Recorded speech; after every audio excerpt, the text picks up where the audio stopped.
Hello, hello, hello. Good afternoon, good evening, good morning, wherever you may be in this world. I'd like to say, first of all, happy Easter, and also thank you for joining me tonight.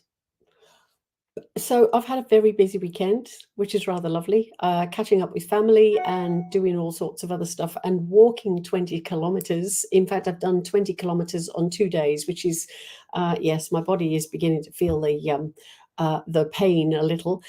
So say hello, and hello, Robert. Say hello. Let me know who's out there, and don't forget, if you've got any names for healing, let me have them, and I will put them in my wonderful healing book. And also, if you've got any questions that you want to ask, I'll do my best to ask them. Rob, hello, lovely to see you again. Yeah, I'm looking forward to tonight as well. I'm going to try not to fall asleep. It's been a very busy weekend, but anyway, that's all good. But I hope you've all had a fantastic weekend, and shared it with family, friends, and doing things that you want to do. I'm sure, Rob, you were out on the golf course. That's if the weather was conducive. But we've had the most amazing weather here. It's been absolutely gorgeous. So been on the beach, I think, every day. And I've worked out that my favorite time of the day is the morning when the sun's rising. For me, that fills my soul with that wonderful energy of spirit, the sunshine, joy, new beginnings, hope. And it just makes me feel so alive. It is absolutely amazing. Hello, Angela. Lovely to see you. Yeah, I've had a great day. Thank you. So yeah, I'm not sure how many people have come on tonight because it's still Easter weekend. So, and I know over there in the UK where you are, Angela, it would be the last or the beginning of the last day of your Easter break. But yes, it's been Natty Cat, hello. Good to see you on here. And I'm very excited because Natty or Nat is the lady that I'm going to be doing the stuff in or Romsey with. Gosh, my language is all over the place tonight. And I am going to be doing workshops and readings and a show in Romsey, which is north of Melbourne, which is exciting. And then I head down to Melbourne Central and then the Mornington Peninsula, which I'm excited about all of it. Rosemary, hello, lovely to see you. I did have a lovely Easter. I hope you did as well, enjoying it with your beautiful family.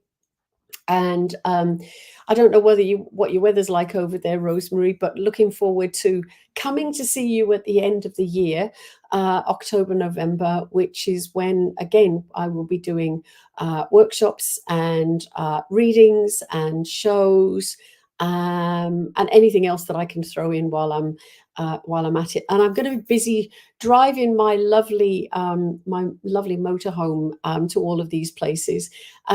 Today or this weekend was the first weekend that my motorhome went out on a real hire, and it was so scary. I went to see my daughter, and I went, "Oh my gosh, she's gone out, and I don't know what's going to happen." But I couldn't have asked for a better couple. They really, really looked after her. I say her; she's called Shirley Valentine, and the reason she's Shirley Valentine is many, many years ago, I watched that film, Shirley Valentine. If you haven't seen it, you must see it because it's beautiful. And a lady who's very, very unhappy, trapped in a loveless relationship, and the husband doesn't care about her, and all of that. You've been together too many years, and then she ends up talking to the wall. So she ends up. A friend of hers wins a competition, a trip to Greece for 2 weeks. So she asked Pauline Collins, her name is, if she'd like to go, and she went, "Yeah, I'm going to go." So she made all these secret arrangements, and it was just incredible to watch the opening and the unfolding of this lady, who became a completely different person. And that's how I felt when I first came to Australia. Hello, Jasmine. That's how I felt when I first came over here. I felt as if I'd found myself. I'd found a new a new opportunity, a new lease on life for myself. And I was 54 when I came here, so it was, you know, it was a bit late in the day, and I didn't have much to offer Australia, sadly. But here I am, and extremely, extremely happy. Hello, Ty, and yes, happy Easter to you as well. Um, Oh, you've been rearranging feng shui since your guest speaker. Yay, I love it. I love it. I'll tell her that. But yeah, so coming over here, and then I end up with, you know, I'm doing all this traveling, which is incredible. I never thought I'd do any of this. And then I ended up 2 years ago buying the motorhome.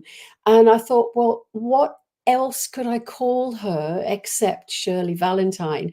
Because that film, the van has given me the freedom to do what I want. The film showed me that I could have the freedom to do what I want. And so many people, hello, Lorraine, so many people don't think that they have the opportunity or the wherewithal or any of that to be able to make change in their lives. And I actually think that is such a shame. Yes. I think it's such a shame. So it's never too late to make change. It's never too late to do something different. It's never too late to find opportunities that will make your life better.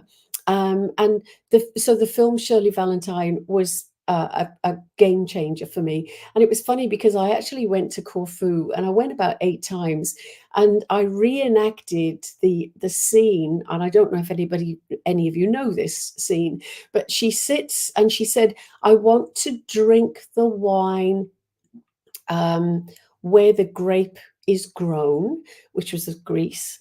And she wanted to sit on the ocean. I can't remember the bit that she says there. So I actually I did it in my bikini, but I was sitting with my feet in the water with a table and chairs and a glass of Retsina on the table. Ian, you have found me. Yay, that's really good. Yeah, so a glass of Retsina, and reenacting that film. But it was brilliant because I felt as if, you will have to look, because it is Tom Conti and Pauline Collins, but she just has this completely new life. She learns a bit of the language, and yeah, it's just incredible. So for me, the film gave lend to the van's name, Shirley Valentine. She went out this weekend to somebody that I didn't know, and they said they had an absolutely awesome experience, and it was just beautiful. So do something with your life that makes a difference. Make a change, because we don't have to. You know, I hear so many. Oh, I can't do that. I'm too old. Oh, I can't do that. I can't afford it. Oh, I can't do that because I'm stuck in my ways. I can't do that because my family won't agree or won't like that. Well, you know what? It's not about anybody else. It's about you. It's about you're here in this world, and you've got to make sure that while you are here, you make the absolute most of every single opportunity, minute, day, whatever, and do the things that are important. And, you know, I love it when people look at me, and especially I'm just about heading off in my van and then to the UK again. And people are going, what? You're traveling again? Oh my gosh. But isn't it wonderful that we can do that? You know, I think it's important that we don't restrict ourselves to not being able to do things because, and not being able to do things because they think we can't, and not being able to do things because what will our family think. I used to do that, and now I only think about, well, and okay, I'm going to say I only think about me, and that's not being selfish, because when I'm thinking about me, I'm actually helping so many people along the way as well. So do it, make the change, make the move, do things that are different. Hello, Gail, and hello, Michael. I'm so glad that you moved to Australia, because I got to meet you and become your honored friend. Robert, you're a sweetheart. Um, I'll talk about that in a second, Angela. What was my best experience in your mediumship? I've had quite a few, and a lot of them are in the book. So, okay, now I must mention, and I'll go back to your question afterwards, Angela, but I must mention that yesterday was the 31st of March, and question, and the 31st of March 1848 was actually Hydesville Day, which is a day that commemorates the starting of modern day spiritualism. Now, what happened was three sisters who lived in a house, and it's interesting, I've got some things written down here. So other people had lived in this house and had really weird, spooky experiences, and they couldn't stay in the house because they found it too spooky. Hello, Mel. Hello, Natalie Steadiford Moore. Where am I going to be in the UK? It's all on my website, which is valhood.com. I'll put that up actually, and you can check it out. But I'm going to be in Blackpool and Havant and Portchester and Portsmouth and oh my gosh, that's just gone out of my head. Caterham and Ventnor, the Isle of Wight, and Dorset as well. Sorry, there's so many things that I can't remember where they all are. But the events are selling out quickly. So if you're interested in any of those events, get in quick because we're going crazy. So looking forward to working with Jenny. It's going to be amazing. Anyway, let me go back to modern day spiritualism, because we're very lucky that this all happened in 1848, because we've now got modern day spiritualism allows us to have our religion of spiritualism and to be able to study and perform, is that probably the wrong word, our beliefs. And people can't, although they still do go, oh yeah, it's a load of rubbish, oh yeah, it's, you're making it up or whatever. And sadly that will go on ad in memoriam, I think that's the right word for it, because people don't, it's not everybody's thing. People don't always want to believe that we can talk to people that have passed over. But when you've got those people standing by the side of you, sorry, they're so close to me, my nose is itching again, always happens, but they're so close to you and they're going, hey, I want to talk, I want to talk, I want to talk. And they get so frustrated when they can't. So when they get the opportunity to come through and say something miraculous or something simple, and that's just as important, they will take the opportunity. So we're very lucky that Hydesville happened. And what happened, there was a family moved from upstate New York, I believe it was, into this little house in Hydesville. And there were the three sisters, and there were Margaret, Kate, and Leah. Now, originally it was just the two sisters, Margaret and Kate, who heard the rappings. Mum and Dad didn't want them to encourage this, so they tried to put them off, but it didn't go away. And they all ended up, I believe I read somewhere that they would all sleep in the same room because it was a bit scary. Obviously, you're hearing these noises. Anyway, the girls worked out that, and they were quite young, but they worked out that they could, they made a code with this spirit, and they worked out that it was a spirit, and they used to call him Mr. Splitfoot. And it started off as yes, no answers. And then it transmuted into the ABC. And they were able to work out that the spirit was that of a man who had been murdered in the house. And his name was Charles B. Rosner, who was a peddler. And he had stayed, so the house was originally a like a boarding house hotel. And he was staying there, but he was selling household goods. And the story is that he got a little bit too friendly with Mrs. Bell. It was John Bell who had murdered Charles Rosner, but he got over friendly with Mr. Bell's wife, who didn't like it. So what he did is he actually murdered him and buried him in the cellar. And so the sisters came up with this information, and they couldn't prove it, and people didn't believe them. But they travelled throughout Australia and UK, um, doing mediumship, and they were brilliant. But with the many skeptics that were around, they actually they said themselves that they were, morning, Mark, lovely to see you. They said that they had fraudulently given this information, and of course, once something like that goes out, it's really hard to retract that. But it did actually get retracted many years later, because and various people had studied the girls and their mediumship. There was one guy, and the poor girls had gone through a lot of skeptics who didn't believe any of what they were doing. And there was a Charles Grafton Page from Washington, and he was a patent examiner. And he worked to detect fraudulent scientific claims. And in his book, which was called Psychomancy, 1853, it was published, he claimed the noises that were coming from the girls were coming beneath their skirts. But of course, the girls refused to allow him to investigate that, which is rightful. Anyway, it was many years later that a gentleman called Horace Greeley, published author and politician of note at the time, took care of the girls and believed in their gift, and introduced them to higher society, high circles, where they demonstrated their mediumship, and they demonstrated to thousands and thousands of people.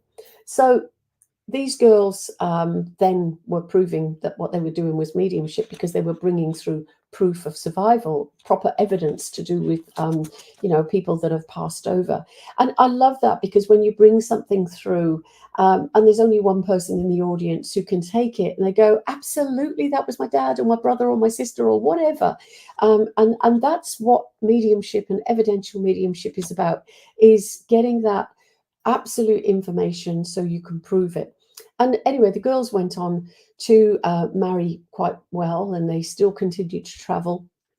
Um, Kate was considered to be the more powerful medium, and she was one of three who were examined by William Crookes. Now, William Crookes was actually a scientist between 1871 and 74. He examined these girls and was convinced, with Kate, convinced of her gift after several months of testing. Now, I love the fact that the testing still goes on in this day and age. And I think you're right, Natty. And, the testing still goes on. I know in Edinburgh University, they do an awful lot of psychic testing, as with other places in the world as well. So Margaret, yes, she exposed herself as a fraud, which was really sad. And oh yes, and then in years later, in 1904, in a non-spiritual newspaper, sorry, the reports of Hydeville and the peddler story was proved to be true. When they excavated the cellar of the house, and they found bones, hair, and a metal tin, which were found to be buried in a wall. Now, the tin is actually on display in Lilydale, which is I'm going to say the home of spiritualism. So it's brilliant that they've actually found these things and they exist. So the girls, I hope that in their little spiritual homes, they're happy about the fact that they've been proved true, or their findings were proved true. So it's funny, this information that I've got was actually a part of an exam that I had to do, and I had to do for my certificate of the Spiritual National Union. And I put in here that many people today feel that the gift of mediumship is a curse. I've heard this lots of times, due to people's reactions to what we do. Hello, Cherie. Oh, from New Zealand. Lovely. And it is hard, when people accuse you of being fraud or making it up, or that's a load of rubbish, a load of twaddle. And I've had the same said to me, and it's frustrating because you've worked hard, you've done the training, without a shadow of a doubt that you've got a person sitting by the side of you and they're talking to you, because you can hear them, you can see them, you can feel them. And I think I've told you before, when I first started doing this work, and I was working publicly, I actually had, and it happened 3 times in 1 week, and it was a male spirit that wanted to let their presence be known. Yeah. And they actually smacked my backside. Now, the first one was at my church at West Wickham, and I'm talking to a lady in the audience whose dad was coming through, and she was in the top right hand corner of the hall, and it was a slap, bang, like that on my backside. I felt it, heard it, screamed, spun around, and I said, "Oh gosh, you just slapped my backside!" And the lady just laughed her head off, and she said, "Oh, that's my dad. He had an eye for a pretty lady." And then, of course, everybody just fell about laughing. But what was really interesting, and I love this, the mentality of spirit, because they're very clever, is they did it 3 times in 1 week, and they were all male spirits. So it's spirit's way of saying, this is not a fluke, this is for real, we can do this. And they did it to prove that that they are still there. So I absolutely love that. When you bring things through from spirit that are so positive and so determined, directional, it's just wonderful. So anyway, the work that the Fox sisters did for spiritualism is an important part of modern day spiritualism and the religion of spiritualism. So that's where it comes from. That's why we do what we do. And it's, what, it's really interesting. I know when I was doing my study, our teacher was very, very knowledgeable, and she had studied the Bible, and she came up with all these incredible stories of spirit visitations that were talked about in the Bible as well. So, this goes back for absolute eons and eons and eons. It's not a new thing. It's just that 1848 was when they decided that, we've got dead people talking to us and we need to pay attention. So they decided to make a religion or form a religion, and all of this was proved. So it was interesting. So how they found out that the peddler had been killed was the one of the ladies that worked at the hotel. I was going to call it a motel then, but they wouldn't have had them in the day. Was called Lucretia Pulver, and she worked as a maid. And she recalled Mr. Rosner visiting and staying in the house, and she saw his tin and some of the household wares that he was selling. And there was the talk about him paying too much attention to the wife. And then she was suddenly dismissed, but they brought her back because they needed her help. But when she came back, she had to go down to the cellar, and she tripped over some newly turned earth. And when she mentioned it, they said, "Oh, we were filling holes, rat holes, would you believe?" And yes, anyway, they didn't find the bits and bobs until they did the excavation. But apparently the things had been buried in a wall, and it was only because of water seepage that they were able to the wall washed away, and then these things were found. So anyway, that's Hydesville and spiritualism and why we do what we do. I've lost a beautiful brother and sister, and if possible, would love to hear from them. Deb, tonight is not readings. Week 3 is reading. Is it week 3? Week 3 is readings. So week 1 is me sharing. Week 2 is me sharing. Sorry, week 3 is a guest. And of course, this month we have got the lovely Angela Fay, who is a light language talker.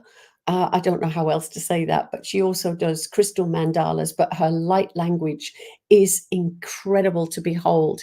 That is for sure. The History of Spiritualism, written by Conan Doyle, yes, speaks about Hydesville and the the Fox sisters. Now it's interesting because I've actually got a really, really good book here, and it's called the. Okay, I'm going to get that one down because I want you to see this. Oh, sorry, my legs are deciding not to want to work because I've walked two lots of 20 kilometers this week, and my poor legs are going, ouch. So one of the other books that I've got is called The University of Spiritualism by Harry Boddington. Now I had the original, or they had the original books of this, various volumes. Hi, Brett. At the church, they had a most amazing library, but I bought this one and it's a compilation. But this is incredible. It covers everything that you want to know to do with spiritualism. So praise for the pioneers, the seven principles, facts versus theories, the religion of tomorrow, marvels of the human aura. I'm just going to talk about that afterwards. Spirit healing, medium who founded Christian Science, what is trance, secrets of mediumship, there, and it just goes on and on and on. There are so many different topics that's in this book, and it's I actually like this book. Some of the older books are really hard to follow, but this was a really easy one to follow. So it says the origin of this authoritative book is a 3-year course on all aspects of spiritualism that was prepared by the author, Harry Boddington, yes, for students. He spent over 40 years in its preparation. It involved studying comparative religion, science, philosophy, ethics, logic, and political economy. The result, which he rightly regarded as the crown of his life's work, is a comprehensive study of spiritualism and in all its manifold aspects. Now, I know that you can get a copy of this from the Spiritual National Union, but fantastic book with so much valuable information. If you want to know more about it is a great book, Natty, you're right. And okay, Brett, I'm a medium but an extra large at the same time. Will I ever be thin? And I won't, and I want a rich husband. Where is he? Brett Thomas, you are so naughty. You are an amazing medium. We were talking about this today. You know, we were talking about people who are a bit full of themselves as mediums, and people who give information to people in an audience that they already know. Why? You know, that's a bit of a cheapskate, really.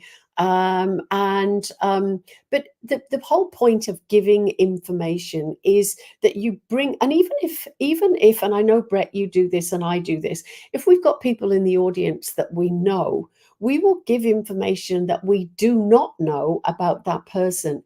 And I will always admit that I know this person, but Spirit's telling me I've got to give them a message. So, the book's out of stock. You may be able to find it online, though. Try eBay or something like that, Michael. But it is a great book, and I can always loan it to you if you want to. But coming back to I don't even remember what I was talking about. Mediums, good mediums. Okay, so Brett and I were talking about this today, that, you know, if you give information to somebody in the audience and you know that information and you haven't actually put your hand up to, I know these people, then you're trying to dupe that's a good word, isn't it? An old-fashioned word. You're trying to dupe the audience, you're trying to dupe yourself, and you're trying to dupe Spirit. Well, Spirit will get wind of this eventually, and you know, they will not like it, and they will show that they don't like it. So as a medium, you have to say, if you know that, okay, I'm coming to Brett in the audience and I've got to bring through a message. Okay, people, I know Brett, but I'm going to bring through information that I don't know about Brett. And I did that within the last year. Brett's dad passed nearly a year ago. And I was in a demonstration and I brought Brett's dad through, and I brought something through that only Brett knew. And it was just lovely that that was able to be said. And he actually said that physically in the actual demonstration as well. So that's what a good medium does. You know, don't go and give information that you already know. And it's hard, sometimes as a teacher, a lot of information about your students, but why do that? Why do that? So yes, Rosie Voltsos, you have to come. Okay, so you're coming. Okay, so as mediums, it's not a good thing to lie. It is absolutely not a good thing to lie. And Lorraine, it happened to you last week, and I think it's a shame because who are you fooling? You're just trying to fool yourself. You're trying to fool others, and you don't fool spirit. And spirit will get you one day, and they'll go, "Oi, we're not allowing this to happen anymore." So okay, so Angela asked me about um, good experiences as medium. Oh my gosh, there's so many, Angela. When you stand up on stage, and it's like I've talked about just then, the spirit person physically slapping you when you're on a public stage doing a public demonstration. Brett said it was brilliant evidence and I needed to hear it, and it was healing. So that was the information from his dad. Thank you, Brett. It's funny, I just remembered that. But yeah, so when spirit does bring through, and I know, Brett says he loves it because he says, "Oh, I've got a man who's eaten a pie who's got one tooth," and that sort of thing. And it's the succinct information, not the wishy-washy genuine stuff. It's got to be and why would spirit come through and give wishy-washy information? They want to come and say, "Oi, my name is," and I get a bit frustrated sometimes because I'd love to know. My name is Fred Jones. I've got a 29 insight trouser leg measurement. Played golf on a Thursday, had a heart attack, and I was Jones' dad. And it would be lovely if we could do that every time, and we do try. And I know some of the older mediums who are not here anymore used to be able to do that. But I think, and I've heard other people say this, is there's so much interference goes on in our world, and we get affected by radio waves, whatever they are. So it does affect our mediumship, but that's no excuse, because if you are connected properly, you should be able to bring that incredible evidence through, that there is no doubting that you've got that person there. So Lorraine has just said, as in I mentioned something I didn't know about a friend, but was great information. Okay, I understand what you're saying. So bringing through things that you don't know is vital, absolutely vital. And I know that, when you've brought through, oh gosh, bringing through a child is incredible. I've got a really gorgeous friend. She's become a friend since doing mediumship. And I think her son has probably passed about 14 years ago now. And it was early days for me. And in walked this, and I have mentioned this before, but in walked this lovely lady, and she was a crumpled wreck. Oh my gosh. And she came in with her sister, and she sat down and she couldn't stop crying. And her lovely son came through, and he'd only died 10 weeks before, and he was about 17, and he'd been killed as a result of a car accident. And the information that he was giving me was phenomenal. So much so that he was talking about playing ball with his young brother, who was about 7 at the time, I believe, and throwing a ball from spirit into the physical world, and then the brother throwing the ball from the physical world into the spirit world. How brilliant is that? And he was giving that information to me. So I love it when you can bring through things like that. And it doesn't always happen, and we can't always be top of our game, because sometimes we'll be a little bit unwell, or we're overtired. But this is where we need to rest ourselves before we work. I know Brett takes a whole day out, and rests up and don't drink alcohol beforehand, and I got caught a couple of times, and then really kicked myself for not doing what I should do. So, but if you are a medium and you follow the rules, and yes, we're humans at the end of the day, so we're allowed to do human things, like drink alcohol and stay up too late and, overwork ourselves. But if we follow the rules when we're working with spirit, then we should be able to bring the most amazing mediumship through, which is very, very important that we do that, because we want to prove to people that we're genuine. And I think that is extremely, extremely important. Now, I wanted to talk about colors. This is one that always fascinates me. Many years ago, when I worked for myself, I had another business, and I used to go and get new business. And if I was going to get new business, out would come my red suit. And I always got the job that I went for. But out this power suit, this color was important. And we can drink wine, but in moderation, Ian. So I choose colors wisely. Now, tonight I felt I wanted to be calm. And I had the same color on last night, actually, different shirt, but the same color. And this for me is a calming color. But as I said, if I'm going to, oh, Tracy, you're a color person because of your art and creativity and the way you dress as well.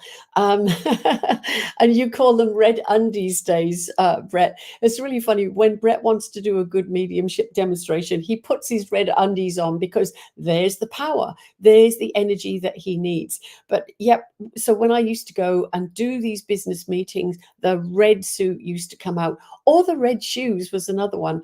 What do they say? Red shoes, no undies. That was what they used to say in the old days, but that it's not right now. But yeah, so calming is blue. I very rarely wear yellow, but sometimes, and I'm liking going out and seeing the sunrise because that fills me with yellow, which is a color that I don't wear.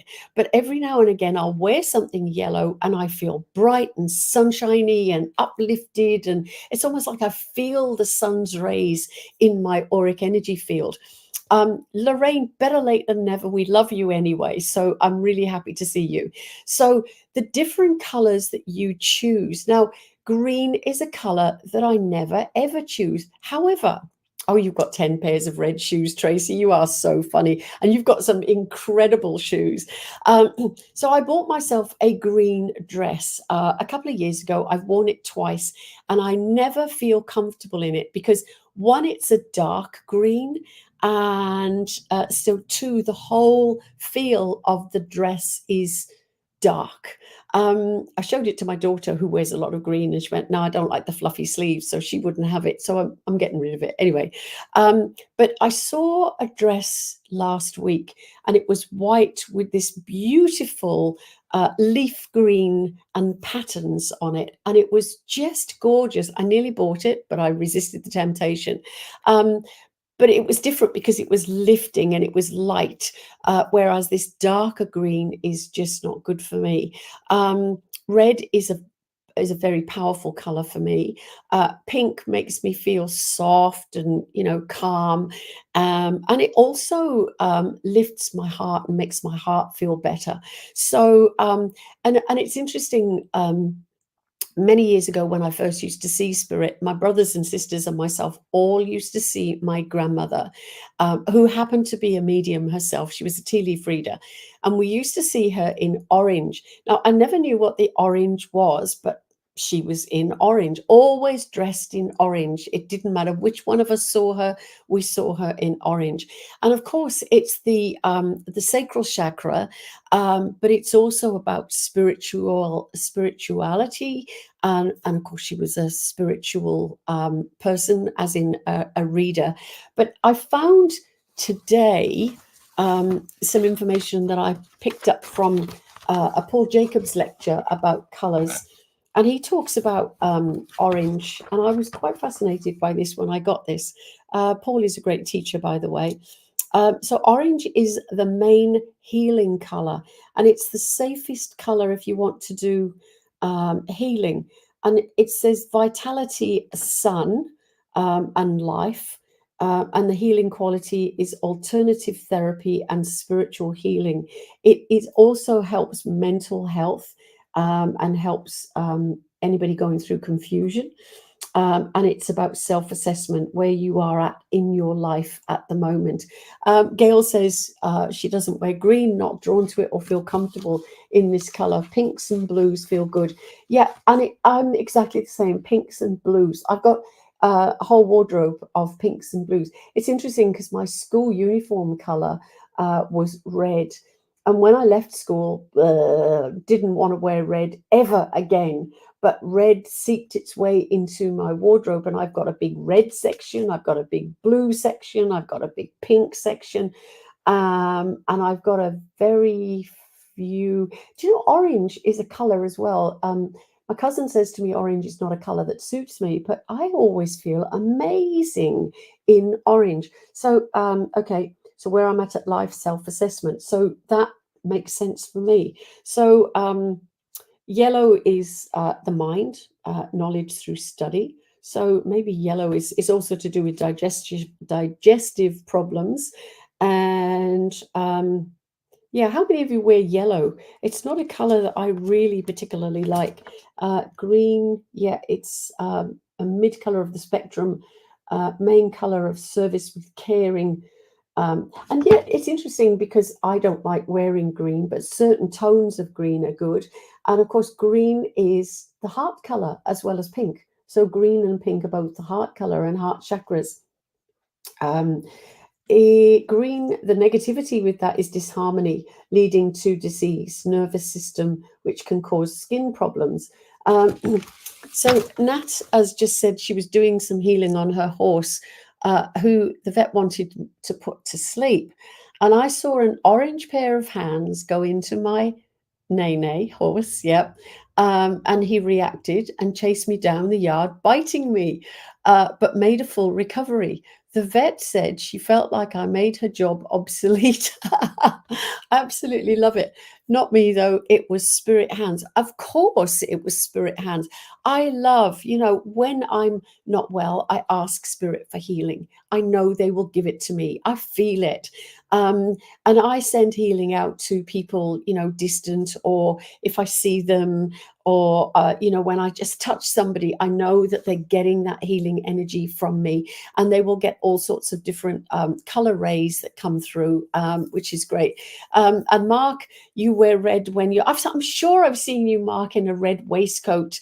I'm sure I've seen you in a red waistcoat, but red you wear when you're working. Yeah, because it is that strength, it is that power, but it's also grounding and basic.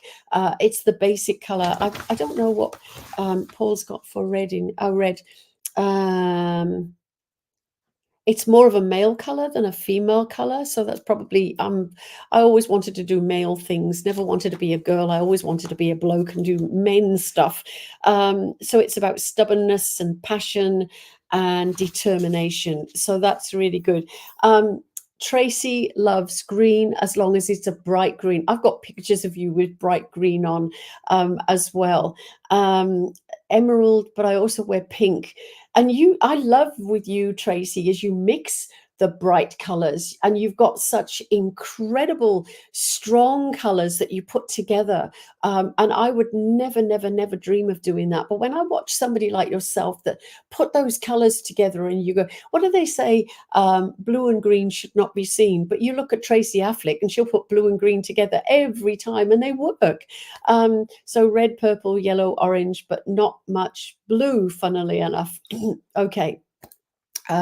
Lorraine says red and electric blue, and I can picture you in your red jumper and your blue jumper.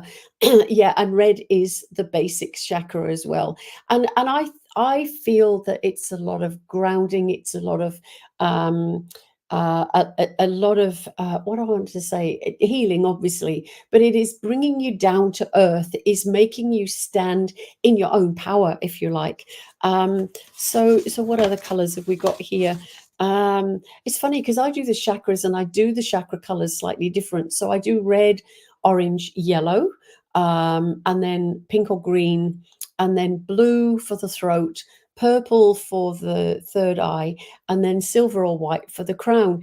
And I know that people do different ones, but these was just colors that spirit gave me one day, and I ended up running with it. So I've always used those, and they work for me, and they work for the people that I work with, which is great. But you know, when there is sickness around somebody, you can I actually quite not enjoy, but I quite like it when somebody is sick and spirit shows me a gray or a black or a dark energy, and you know that there is something wrong, and you can see where that darkness is, and then you know, according to the chakras, which color to put in to alleviate that darkness, if you like. So Gail said she always wears a red ribbon tied to my bra strap. I absolutely love that.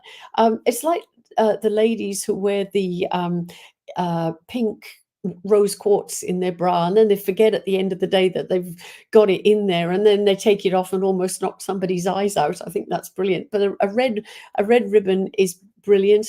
And Ian, I wear red to brighten my mood, and it does. It just brings that energy. And again, you know, I love the sun. My favorite is the sunrise, but the sunset is also gorgeous. But you get those beautiful red hues, and it is just, it's empowering, it's invigorating, it's just incredible. So look at the colors that you choose, and I love it. You know, I can come in to do this tonight, for instance, and I went straight for this color. But last week, I remember I had everything out of my wardrobe sitting on my bed, because I put it on, didn't feel right, put it on, didn't feel right, put it on, didn't feel right. And then I chose one dress, and it had, fun enough, green, but it had lots of orange and yellow and blue. So I had every color of the rainbow in that dress.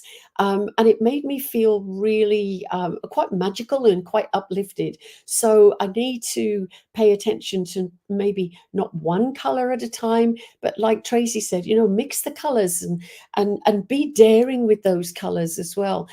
Jane, yes, we're coming to the Isle of Wight. Do you know, I'm so excited. So on my website, which is here, is a list of the various events that we're going to have. Now, the 9th of, I'm going to, I sound Scottish then coming out with that. I've probably got my lovely Scottish friend with me. I've got two of them in spirit. But anyway, the 19th of April, I get confused with what date. 19th of April, I head off to Bathurst, which is northwest here, or central west. And then I'm going to Canowindra. And Canowindra, they are having the balloon festival. So I'm excited about that, but I'm going to be working my absolute butt off, which is crazy. I'm doing a show in Bathurst. I'm doing readings and a show in Canowindra. Then I'm hot footing it down to Melbourne. And then I will be in Romsey, and I will be doing a show, which the tickets are selling really quickly, which is fantastic. So we're going to have to, I think, take the other half of the hall, because it's going to be a big event. And readings are sold out. Workshop, there are only 3 spaces left for the workshop in Romsey. So if you're interested and you want to get to Romsey, please, please, please go and have a look at the website. So that's fantastic. So, and that, I'm really looking forward to being there with you. It's going to be super special. Then I'm heading to Federation Square, which is a first for me. I'm excited about that.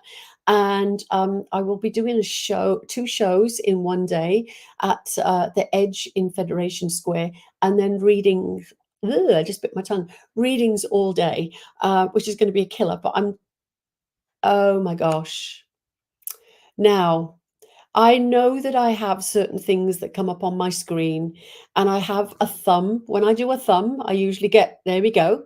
And if I leave it for a minute, and it'll disappear, and I'll do 2 thumbs, and I should get a sunburst.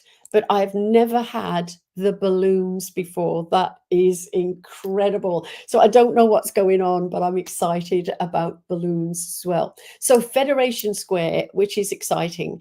And actually, that's interesting because we've just had the weekend with family and we've celebrated a 6 and a 2nd birthday this weekend. So there we are, birthday balloons.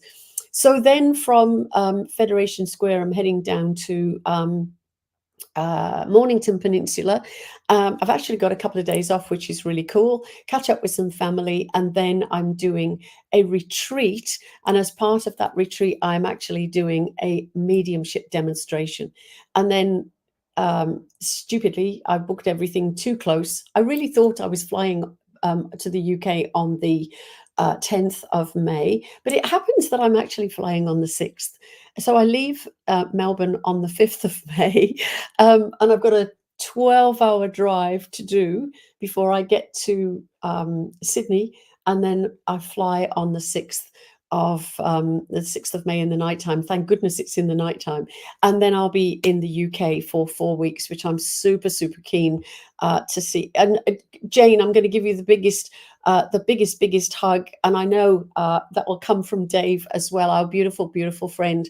Do you know what? He's always with me. I just love it when I get people from the spirit world who have been as part of my life. It's like I was saying, and it sounded like I was saying something Scottish, and I've got 2 Scottish friends. I just know that they're always around me. It's wonderful. Okay, so lots coming up. And there's also, lots of readings that I'm still doing readings. If anybody wants a reading, again, they're on the website. And house parties. House parties are great. I've done quite a few recently, and you get 10 to 15 people, excuse me, together. And excuse me. And then everybody gets a reading, and it's just a fun afternoon or evening, whatever, of connecting with spirit. And it's just been really, really successful.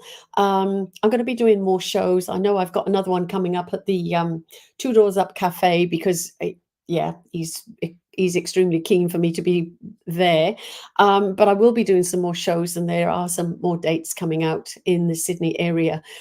So watch out for those as well. At the moment, I'm just concentrating on Melbourne and Canowindra, and then the UK, but the others will come up very shortly. So Gail has said I do those exact chakra colors also, and do the white light to people for absent healing. Oh, there we are. So it's not just me, Gail, and I know you're down in Adelaide as well.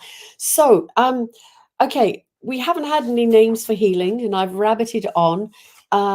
If anybody's interested in any of these color things, I've got it as a document, which I'm sure Paul wouldn't mind me sharing, but I can do that. But healing names, if any of you've got names for healing, let me know, and I will do that. So, oh, I'm glad I found those. I've had an interesting one recently. It works out that I'm allergic to trees, which I love these trees outside my house, but I'm actually allergic to them, and they are affecting me really badly. And it's just driving me nuts, and I have to clear up the mess from those trees every day as well. Anyway, so Dennis and Mum. Okay, got them in. And Rob, I've got your names. I can't remember what they are now, but I've got your names as well. And, let's help as many people as we possibly can. And we can do that in our own way. We can send balloons to people. We can do starbursts to people. Come on, do me a starburst. There you go. Fred and Liz. Okay. And we can do all sorts of wonderful things that will help people around us. And it takes the smallest thing to be able to give to somebody else. Now, I've said this before, when you're in somebody's company and you just go up to them and you just touch their arm and say, "Hey, how are you doing? How much healing have you just given them? You don't know. Or just smiling at somebody, how much healing have you given them? You don't know. Nobody else may touch them all day. Nobody else may smile at them all day. They may not have somebody that's going to be in their life all day, but you've given them something. There's a silly advert on the television which I love. It's an Aldi advert, and oh, you can press laughing by mistake. I don't mind, Maria. That's beautiful to see you on here, and all those lovely things as well, Mark. Um, okay, I forgot what I was saying now. Anyway, it's just gone, so don't worry about it. If anybody can remind me, that would be great. But we can oh yeah, I was saying about giving healing and giving help to people. We can do it in any way. It does not matter. It does not matter. But we need to know that whenever we send out that healing, any oh, the Aldi ad, thank you. Yeah, I love it. Thanks, Brett, and Michael. When you see the lady coming out of the shop and she didn't have enough money to buy her salmon paste, and for some reason or other it's raining in the shop. I still don't understand why it's raining in the shop, but he says, go back and get your salmon paste. And she says, you will always be my first shop. And I just love it. But it's little things like that. And there are some gorgeous things that you see on Facebook at the moment. This is some part of Facebook that I love. You know, somebody is supposedly dropped something at the cash point, and somebody's then just paid for their shopping. I would love to be able to do that for somebody. So I'm looking for that opportunity. But just to be able to help somebody in need, or even if they're not in need, to still help them and to let them know that people around them do care, and that you matter. Every one of us matters. Every one of us should be cared for and cared about. And I think we forget that, you know, but just caring for one another is important. But the Aldi ad is silly, I know. However, it's just such a beautiful thing. Do little things for somebody that will count for, you know, they actually mean something huge. It may be something little, but it actually is huge to the person who's receiving. It's always great to give, but it's always greater to receive. And you know how wonderful it feels to receive from somebody. So give somebody else the opportunity of being able to receive as well. So I've really enjoyed tonight. I always enjoy tonight. Oh, Ethel's still here, by the way. She's yeah, we haven't spoken to her, so we say hello to Edith Ethel. I love the fact that I acknowledge her because, you know, she was named after my grandmother, and of course my girls didn't know it was my grandmother's name. But so I wonder how tonight I got balloons. That is incredible. So I'll do it again. I've got my thumbs up. Didn't work. Come on. Where's my thumb? I just love it. But my starburst, maybe, yes. I absolutely love that. Jenny, I've just been talking about you and working with you, and I'm excited about coming over. Eva in Sweden as well. Yeah, thank you.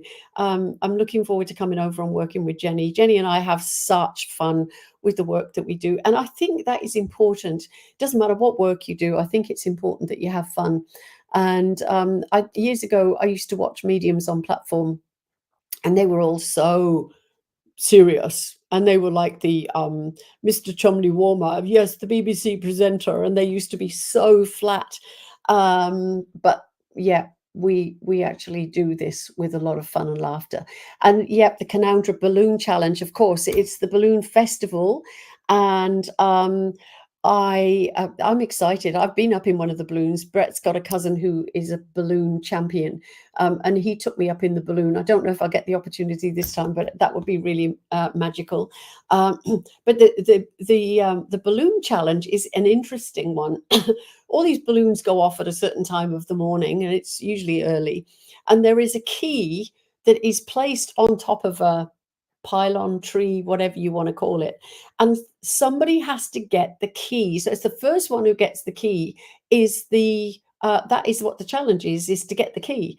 They must have a map of where things are, or you know, certain directions. I'm not exactly sure how it works, but it is the most exciting thing to see everybody at that nitty-gritty stage trying to get, you can imagine, in this great big balloon, trying to get a key that's on a little platform. So yeah, so I'm excited about doing that and catching up. And I'm actually doing a mediumship demonstration, as I said, and it's a fundraiser for Brett's niece, Emily Thomas, who will be in the 2032 Olympics as a hammer thrower.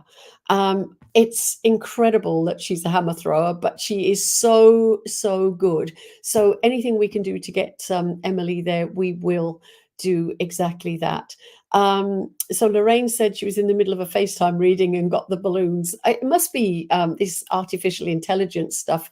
Oh, try spreading your hands up and out like that. No, up and out. It didn't work. Okay, it didn't work. I'll have to work out what that's all about. But anyway, I hope you had a most amazing Easter. I hope you're all happy. If any of you need healing, please let me know. And I will make sure that you go in my beautiful healing book, which is my Anne Boleyn prayer book. Don't forget. And if anybody's interested, I know the book is not published at the moment, but the University of Spiritualism is an incredible book to read, and it covers, you know, it covers anything and everything to do with mediumship. I know. Okay, thanks, Nat. I know years ago, you know, when I was still doing my training at West Wickham, great little church. There was a friend of mine, Zoe, and we had a book from the church, and it had all different topics in there. And we went through each of the topics, and we had to investigate that. And there was past life regression and meditation and mediumship and healing and all sorts of things. So we had to go everything in this book, well, nearly everything in the book. And it was, we were just fascinated by, we wanted more experiences of what spirit could do for us and what was there that we couldn't see, but we knew that was there. So physically we couldn't see it, but we knew it was there.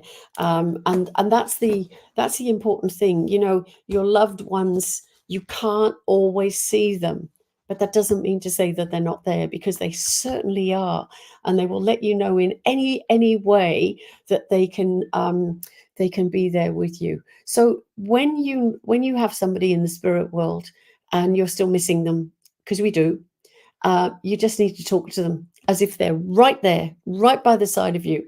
I talk to mine all the time, and then I just listen. And I know that if I've just seen a glimmer of something, what have I missed? Okay, please let me have the whole message. So we have to ask. And what do they say? Ask. Esther Hicks and Esther and Jerry Hicks, ask and it shall be given. If you ask for them to step forward, they will. They won't frighten you, because they love you and care for you. They want to show you that they're around. They want to help you. They want to heal you. They want to make life better for you. And they want to let you know that they're still around. So that's really, really important. Mel, most definitely in my healing book. Gail, yeah, Lee and family, definitely. Okay. And yeah. And you know, I've said this before, our loved ones are in spirit and they're going, hello, hello, pay attention, hello, hello, can you listen?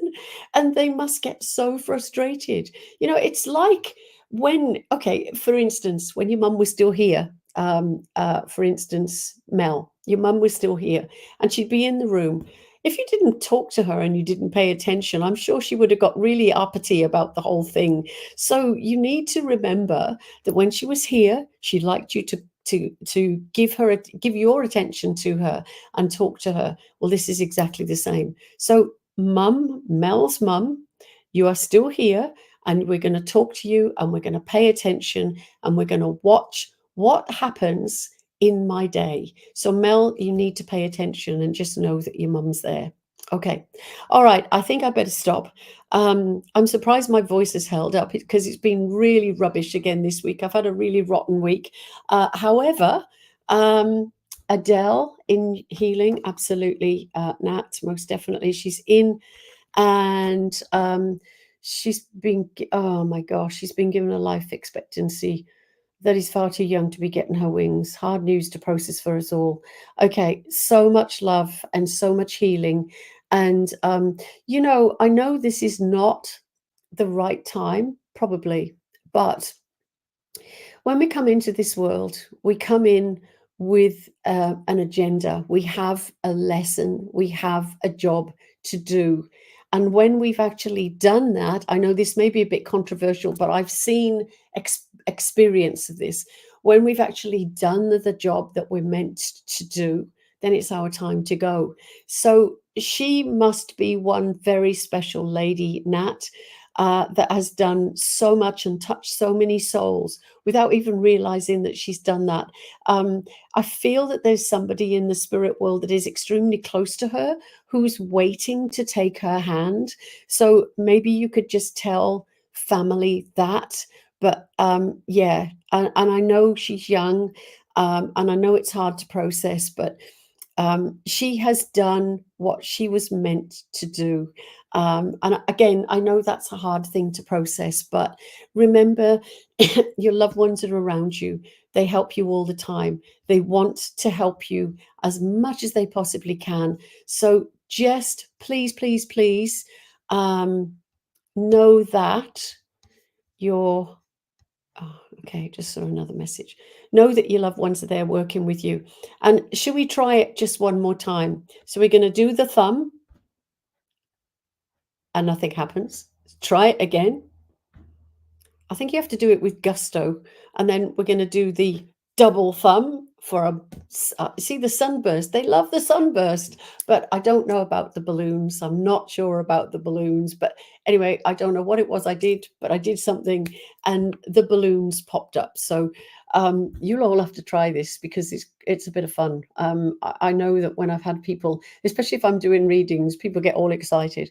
So enjoy the rest of your day because it's still Easter for some of you in whatever part of the world you're in, Europe. And we all celebrate Easter differently. Some of it is some of you it is a religious holiday. Some of you it's just an opportunity to get together with family and friends. For me, it's been time on the beach with family and friends. Excess walking. I won't be able to walk tomorrow because I've done two lots of 20 kilometers. And yeah, and I'm really happy. So I just need to keep going with that now. But when you see some people and you think, oh my gosh, I'm so lucky that I can do that. So let's be grateful for everything that we have in our lives. Let's be grateful for the fact that we have the spirit around us and that knowledge. But let's be grateful for being here ourselves. That's very important. But I'm going to go. Much love to you all. I'll be back here next Monday at 7 o'clock. And then the following Monday, we've got the lovely Angela Fay, who will amaze you by her skills and talents. And yes, I'm going to have a great week. I'm going to be busy, busy, busy and preparing. I've got to pack 2 suitcases, don't forget, because I'm going to Melbourne and Canowindra and Bathurst, but I've also going straight to the UK. So I've got to pack 2 suitcases. But love to you all, lots of healing to you all, and learn more about spiritualism. What is it about? It's not just about talking to dead people. It's about everything that all of those pioneers went through to make it possible for us to be able to do mediumship today. And if you're a medium, don't fake it till you make it. I've heard that phrase used. And don't make it up as you go along. Be genuine, be honest, and be truthful, because spirit know when you've made it up. Okay, Tina, I was talking about you and Paul earlier on. I'll never ever forget you coming for that first reading. That was incredible. And Paul was just such a great communicator. I hope you're well. Lots of love to you. Leanne, hello.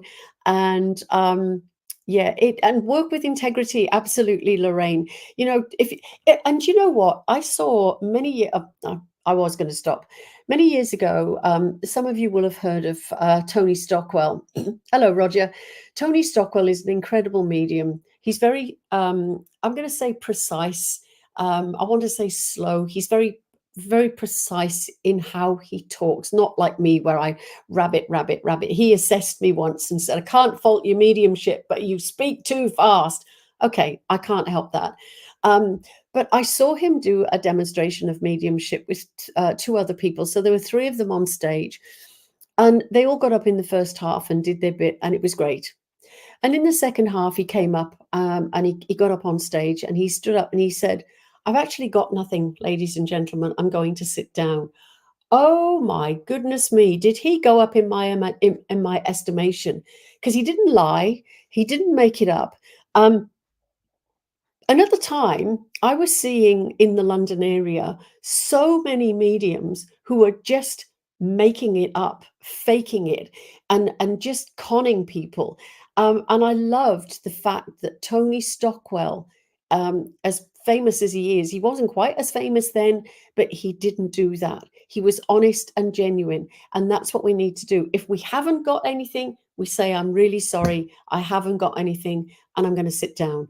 And you will be a much better person and a much better medium, and spirit will admire you and work with you in a much better way. So don't ever lie, because you're just conning people. And that's not what we're supposed to be doing. We're supposed to be sharing the love and the knowledge of spirit.